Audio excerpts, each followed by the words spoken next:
Imagine waking up to a headline about a man who has spent decades preaching compassion but suddenly finds himself at the center of a storm.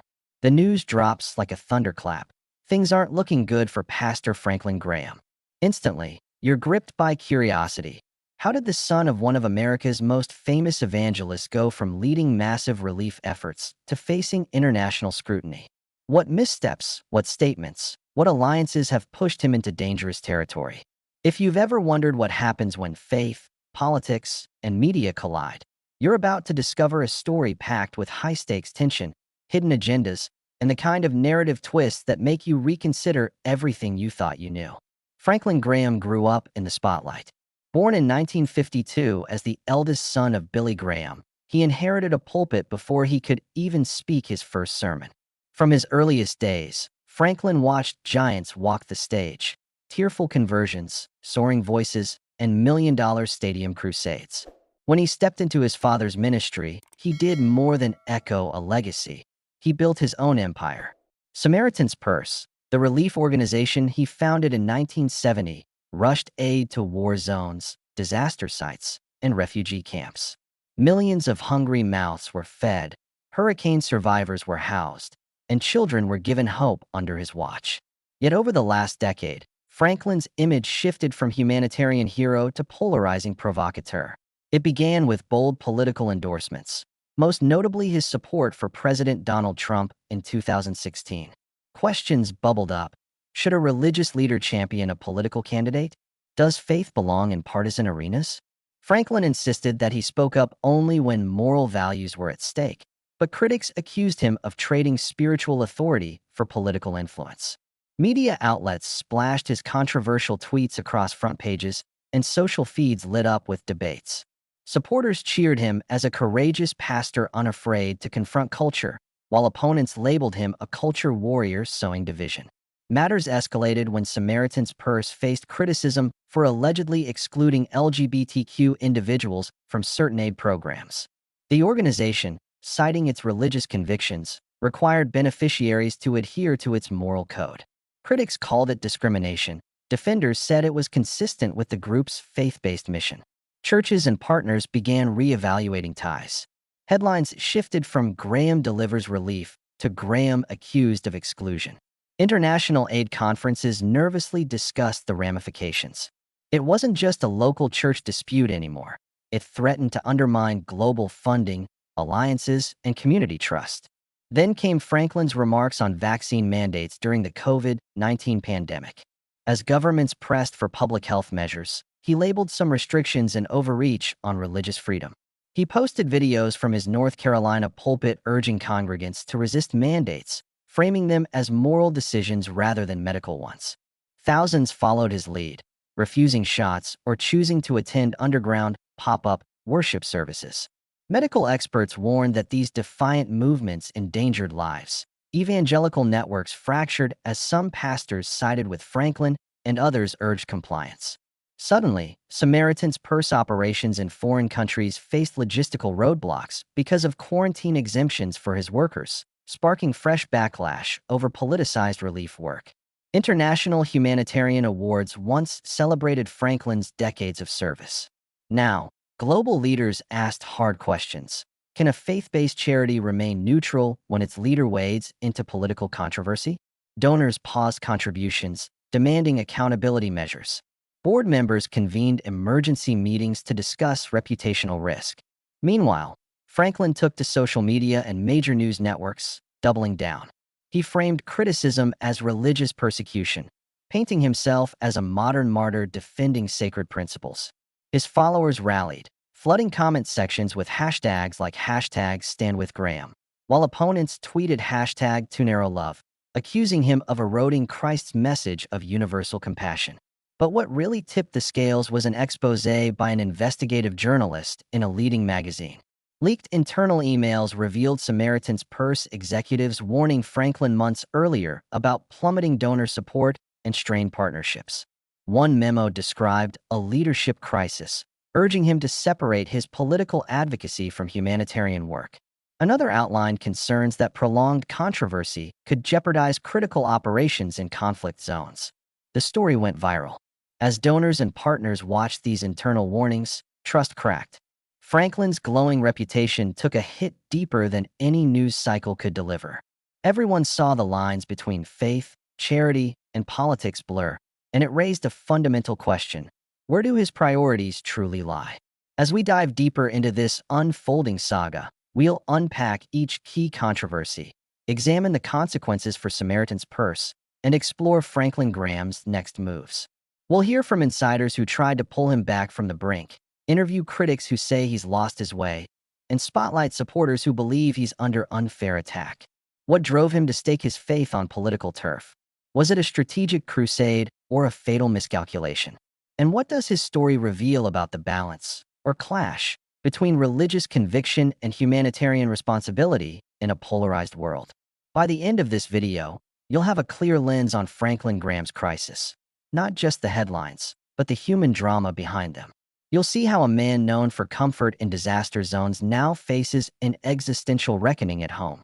And you'll understand why this isn't merely a scandal. It's a cautionary tale for every leader who dares to mix faith, power, and duty. Franklin Graham's pivot from humanitarian hero to political kingmaker didn't happen overnight. It began in earnest after the 2016 election, when he publicly endorsed Donald Trump, calling him a fearless leader who would restore America's moral compass. Overnight, Graham's pastoral voice transcended Sunday pulpits and crashed into cable news debates. Political pundits dissected his sermons, treating every biblical reference as campaign rhetoric. Supporters praised him as a courageous truth-teller unafraid to wade into partisan waters. Detractors blasted him for injecting faith into a polarized political arena. The ripple effect was immediate. Major donors who once lauded Samaritan's Purse for flood relief in Southeast Asia paused their contributions, questioning whether their gifts were underwriting a political crusade rather than Christ's mandate to serve the poor. That tension only escalated when accusations surfaced that Samaritan's Purse projects had a hidden litmus test. Reports emerged from field offices in Eastern Europe alleging that LGBTQ refugees were turned away or rerouted to secular charities. The organization defended the policy as consistent with its religious convictions, noting that all beneficiaries had to sign a statement affirming core Christian beliefs. Critics, however, argued that basic humanitarian aid should transcend doctrinal boundaries. Headlines read, "Faith-based charity or faith-conditioned charity." Church councils debated whether a ministry could claim universal compassion while enforcing moral codes. In boardrooms from London to Nairobi, interfaith partners expressed unease, fearing collaboration with Samaritan's Purse might brand their own missions as exclusionary. As the controversy simmered, the COVID-19 pandemic erupted, and Franklin Graham's posture became even more contentious. At first, Samaritan's Purse was lauded for setting up emergency field hospitals in New York City and across Europe. Graham himself appeared on news programs, blessing ventilators as life-saving instruments and framing mask mandates as acts of neighborly love. But soon, his rhetoric shifted. In impassioned live-stream sermons, he warned that vaccine passports and lockdowns violated individual freedoms and religious liberty. He framed compliance as a moral choice rather than a public health imperative, exhorting congregants to resist government overreach. That stance prompted health officials to issue warnings. If field doctors refused vaccinations, aid operations in war-torn regions could falter under quarantine restrictions and travel bans. Behind closed doors, Samaritan's Purse executives grew alarmed. Internal memos leaked to the press revealed frantic discussions about declining staff morale, strained partnerships with international health agencies, and mounting donor hesitations. One email from a senior vice president cautioned that politicizing pandemic relief threatened the organization's ability to deliver food and medicine in places where neutrality was paramount. Another predicted that continued alignment with partisan positions might erode Samaritan's Purse's reputation irreparably. When a leading global health conference debated excluding the charity from future vaccine distribution corridors, the story broke worldwide, painting Franklin Graham as a pastor whose zeal to defend liberties had endangered the most vulnerable. In response, Graham doubled down publicly, decrying critics as agents of censorship in a larger war on conscience.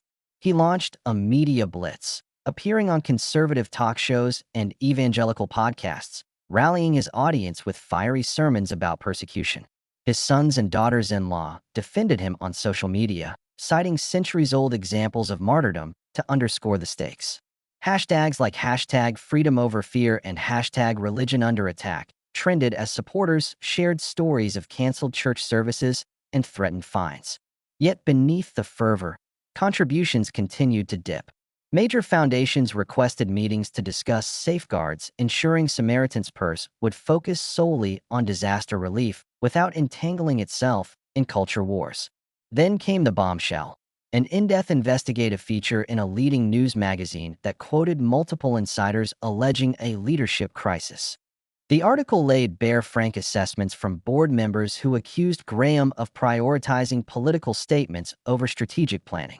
Leaked budget reports showed funding shortfalls in critical programs, from clean water projects in sub-Saharan Africa to refugee housing in Greece. One anonymous donor admitted, "I gave because I believed in the mission, not because I wanted to be lectured on politics." Public reaction was swift and uncompromising. Opinion pieces labeled Graham a cautionary example of how religious leaders risk everything when they conflate charity with ideology.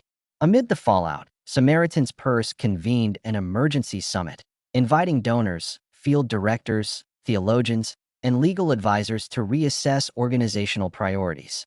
Suggestions range from creating a firewall between relief operations and public political commentary to appointing a nonpartisan advisory council. Yet Franklin Graham resisted any move that might dilute his prophetic voice, insisting that faith demanded speaking out on moral matters. That impasse underscored a deeper question. Can a faith-based charity remain both effective in crisis zones and true to its convictional identity when its leader's podium becomes a political soapbox?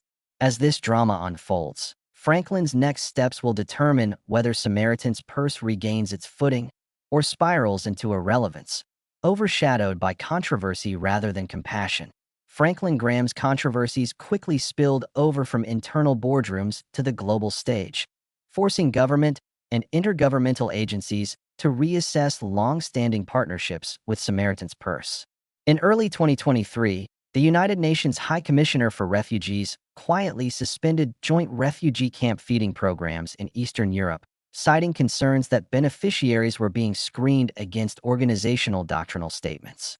At the same time, the European Commission flagged Samaritan's Purse for potential human rights violations, initiating a formal review of all EU underwritten disaster relief grants.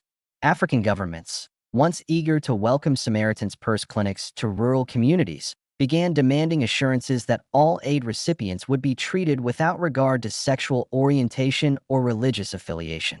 Suddenly, a charity that had once breezed across borders with laptops, medical supplies, and water purification units found itself negotiating memoranda of understanding not for tents and food rations, but for legal compliance protocols and anti-discrimination clauses.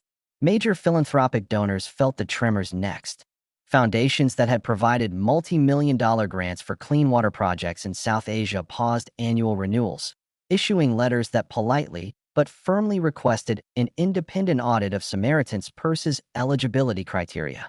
Corporate sponsors, ranging from family-owned businesses to Fortune 500 enterprises, shelved planned sponsorship of Franklin Graham's high-profile fundraising galas. One philanthropic director, speaking on the condition of anonymity, admitted, "We can't justify sending funds to a group whose leadership insists on politicizing aid and potentially excluding the most vulnerable." Grassroots donors made their dissatisfaction known, flooding customer service inboxes with questions about moral screening and appeals for greater transparency. Recurring gift processing services reported upticks in donors canceling monthly pledges, a tangible metric that underscored the deep unease rippling through the charity's supporter base. Behind the scenes, executives at Samaritan's Purse grappled with an organizational identity crisis. In leaked internal communications, a vice president of field operations lamented that every trip to the bush now starts with lengthy conversations about non-discrimination policies rather than water drilling strategies. A senior financial officer circulated spreadsheets showing a projected 15% drop in revenue if the controversy persisted through the next fiscal quarter. Field directors in conflict zones confessed they felt abandoned by headquarters, no longer able to rely on consistent funding streams or swift approvals for critical supplies. An emergency committee meeting was convened in Charlotte, North Carolina, where board members debated erecting an official neutrality covenant, effectively barring Franklin himself from public political commentary. But the founder refused to concede that his prophetic platform should be muted, arguing that silence on moral issues is complicity. Even within the broader evangelical community, Franklin's stance ignited impassioned debate. Prominent pastors who once hailed him as a fearless leader started to publicly distance themselves. Rick Warren emphasized that serving the poor demands unconditional love, while Tim Keller cautioned against conflating kingdom priorities with partisan politics. At national conferences, panel discussions were dominated by gauntlet-like questions. Can a ministry be both bold in advocacy and unflinchingly compassionate in service? Should faith leaders wield political influence, or would they risk eroding their spiritual authority? Denominational bodies weighed in, drafting resolutions that affirmed support for faith-based aid, but only if it remained non-sectarian in practice. For many churchgoers, the theological implications hit home.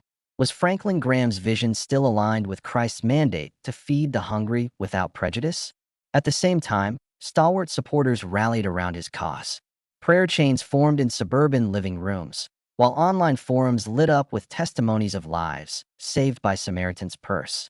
Donors posted photographs of empty donation jars reenacted after #StandWithGraham challenges, urging friends and family to reaffirm their commitments. Evangelical talk radio hosts hosted on-air fundraisers, framing the backlash as an orchestrated attack on religious freedom. A coalition of conservative legislators prepared a joint letter defending Graham's right to speak on moral issues, arguing that, asked to abandon his convictions, he would be no Christian at all. Yet, even among these ranks, undercurrents of doubt emerged. Younger evangelicals wondered if his hardline posture risked alienating the next generation of supporters who prioritized inclusion and empathy over culture war statements. The reputational fallout became an unavoidable infestation in mainstream media. Opinion polls conducted by reputable journalists revealed that favorability ratings for Franklin Graham among general population samples dropped into the mid-40% range, an astounding reversal for someone once regarded as a paragon of charitable leadership. Political commentators, religious scholars, and ethics experts debated whether this was a personal crisis for Graham or a cautionary tale about organizational overreach. Lawsuit buzz began to circulate when LGBTQ advocacy groups hinted at possible legal action alleging discrimination under international human rights statutes. Meanwhile, financial analysts warned that the charity's bond rating could be downgraded if donor shortfalls persisted, potentially increasing borrowing costs for vital capital projects like hospital expansions abroad. With the stage set for a critical juncture, Franklin Graham's next public move carried disproportionate weight. Would he recalibrate, establish clear boundaries between his pastoral voice and his humanitarian leadership, and restore faith in Samaritan's Purse's global mission? Or would he double down, willing to sacrifice charitable scope for the sake of ideological purity?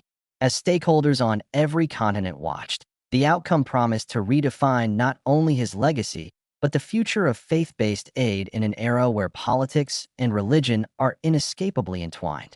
In Section 4, we'll examine the legal challenges emerging on multiple fronts, the financial forecasts that may dictate Samaritan's Purse's survival, and the strategic crossroads that Franklin Graham must navigate. Because, indeed, things really aren't looking good for Pastor Franklin Graham unless pivotal decisions are made now. Legal exposure has begun to shadow Samaritan's Purse as multiple lawsuits mount across jurisdictions where the charity operates. LGBTQ advocacy groups have filed discrimination claims in Europe and North America, arguing that conditional aid practices violate human rights statutes.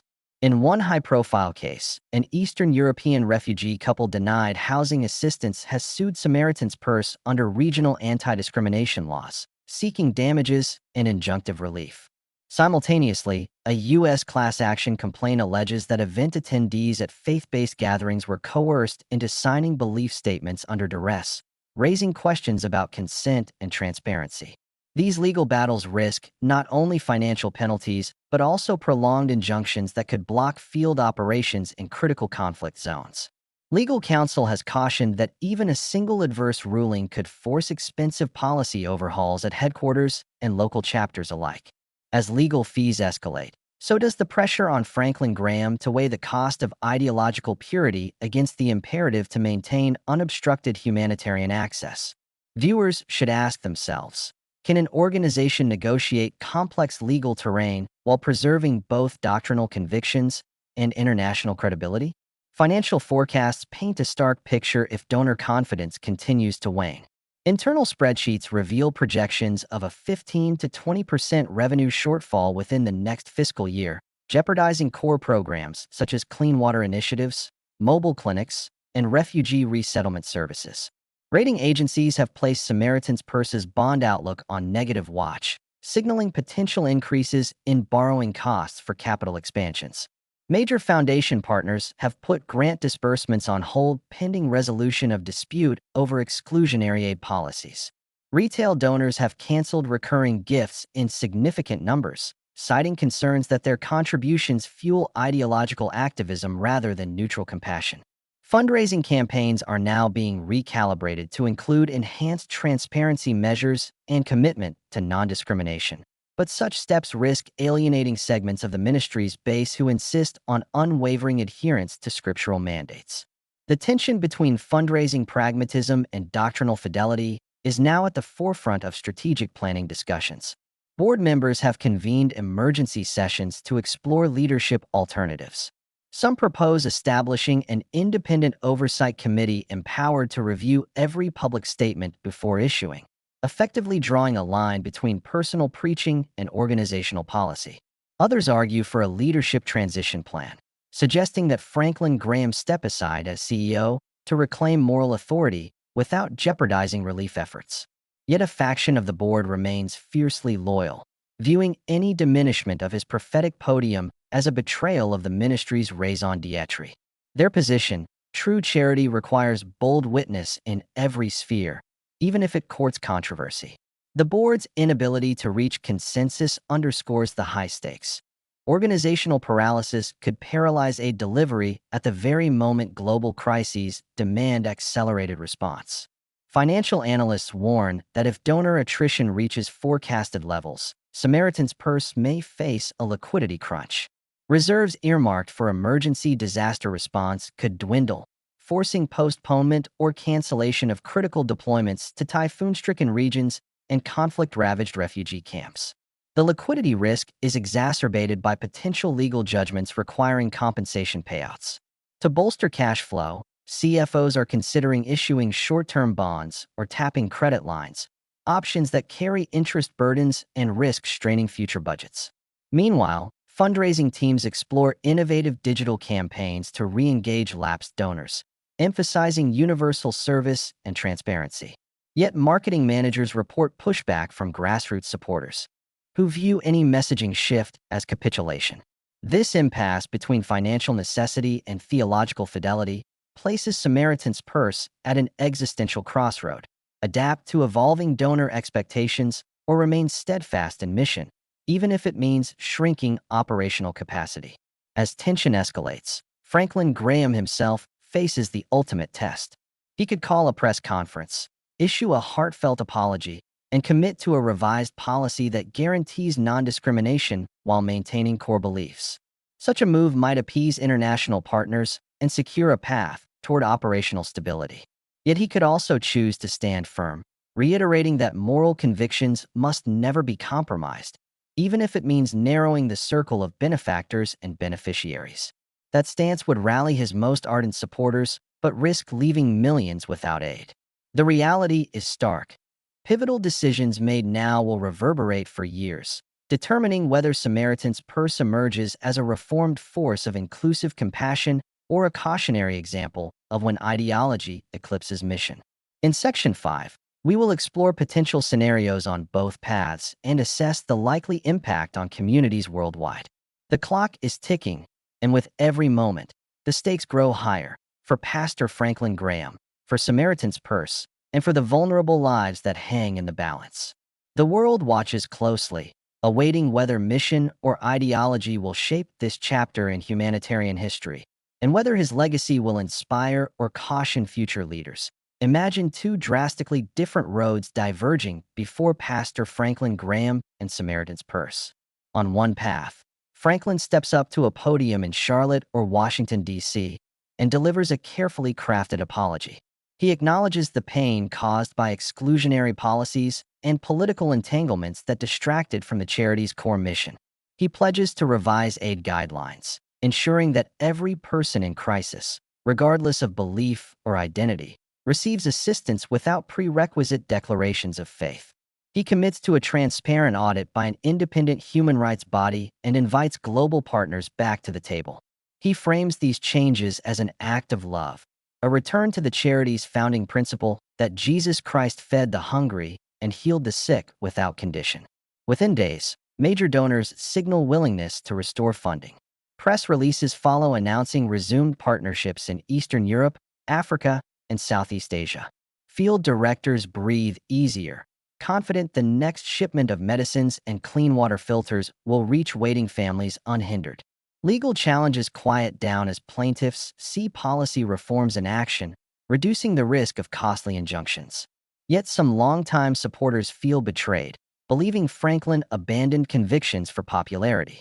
They express disappointment on social channels, and a small but vocal group initiates alternative fundraisers calling themselves faithful to the gospel. While Samaritan's Purse regains operational momentum, it loses a fraction of its most ardent base. Yet the net effect leans positive as rebuilt alliances and renewed donor confidence secure the charity's future. The alternate route is more perilous. Franklin Graham doubles down, refusing to soften his public stance. He delivers a fiery address at a national gathering, denouncing legal and financial pressures as persecution of faith. He vows that Samaritan's Purse will never apologize for biblical convictions, proclaiming that true compassion flows from unwavering commitment to Scripture. Donors who prioritized ideological clarity rally, flooding digital giving platforms with tributes like "Never Bend on the Word."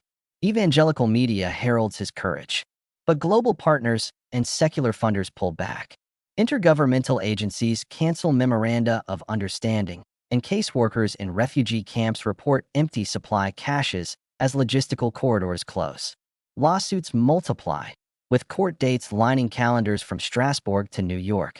Bond rating agencies downgrade the charity, triggering increased borrowing costs. A liquidity crunch forces staff layoffs and suspension of some programs. Samaritan's Purse hospitals operate with skeletal crews, and mobile clinics in conflict zones are delayed indefinitely. Public opinion polls show wider unfavorable ratings, and major foundations label the organization too high risk for future grants. As humanitarian crises worsen, voices across continents question whether an unwavering ideological stance is worth millions of lives left without aid. Between these extremes lies a third, middle ground scenario. Franklin Graham publicly affirms his moral convictions but agrees to delegate operational leadership to a nonpartisan executive team. He retains a platform for advocacy but relinquishes direct oversight of policy enforcement. A new CEO with humanitarian and legal expertise is appointed to navigate the complexities of international law and aid neutrality. Under this arrangement, Samaritan's Purse issues a clear separation. The president can speak on cultural issues, while the charity focuses strictly on unconditional aid. Donors keen on preserving purity can still support Franklin's advocacy initiatives separately, while global partners collaborate with the relief arm free from political entanglements. Field directors in Liberia, Ukraine, and Lebanon receive funding reaffirmation, and new anti-discrimination guidelines are implemented. Some conservative supporters grumble at the perceived dilution of prophetic voice, but many acknowledge the wisdom of balancing mission with context. Legal risks diminish, fundraising stabilizes, and Samaritan's Purse emerges with a refreshed organizational structure that may serve as a model for faith-based NGOs worldwide. The real-world impact of Franklin's choice will ripple far beyond boardrooms. If he apologizes and reforms, thousands more families caught in natural disasters or conflict zones will receive food, water, and medical care without delay. The charity's reputation could transform from controversial to courageous, a symbol of faith adapting with compassion. If he stands his ground, those in urgent need, children at refugee camps, survivors of typhoons, victims of famine, face heightened uncertainty, potentially exacerbating suffering in some of the world's darkest corners. Aid workers may be forced to watch helplessly as shipments are returned at borders and hospitals cancel surgeries. The moral paradox is stark.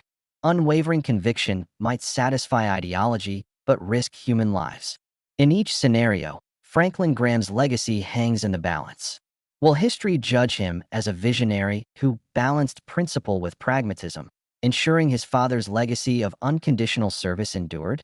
Or will he be remembered as a man whose unyielding stance turned a beacon of hope into a battleground of political dogma? Leaders in faith-based charity will study this moment for decades, an inflection point showing how doctrine, reputation, and human need intersect in an age of instant scrutiny. For viewers digging deeper, the critical takeaway is this: faith-driven organizations wrestle with tensions between belief and neutrality every day. Franklin Graham's choices underscore a universal equation. The strength of a mission depends not only on conviction, but on contextual wisdom to serve without exclusion. Whether Samaritan's purse emerges stronger, splinters, or stagnates will depend on Franklin's willingness to navigate that delicate balance. We'll explore actionable lessons leaders and everyday people can draw from this saga, charting a course for ethical compassion in an increasingly complex world by integrating these 6 strategies: mission clarity, cultural humility, balanced advocacy, transparent impact, empathetic leadership, and reflective governance. Organizations model the compassionate integrity they preach. Franklin Graham's crossroads illustrates both pitfalls and potentials of mixing faith and policy. Leaders who embrace this framework can transform controversy into opportunity, building resilient institutions that honor convictions while serving every human being. Ultimately, the measure of success in any faith-based organization is not solely in funds raised or statements issued, but in the lives touched without prejudice. Sit with that truth as you craft your own narratives, policies, and public stances. Whether in church philanthropy, corporate social responsibility, or community activism, the call remains universal: serve wholeheartedly, act transparently, adapt responsibly, and lead humbly. In today's interconnected world, the legacy of ethical compassion depends on our willingness to navigate complexity with both courage and care. May these insights guide you toward ethical leadership and lasting, meaningful, compassionate impact.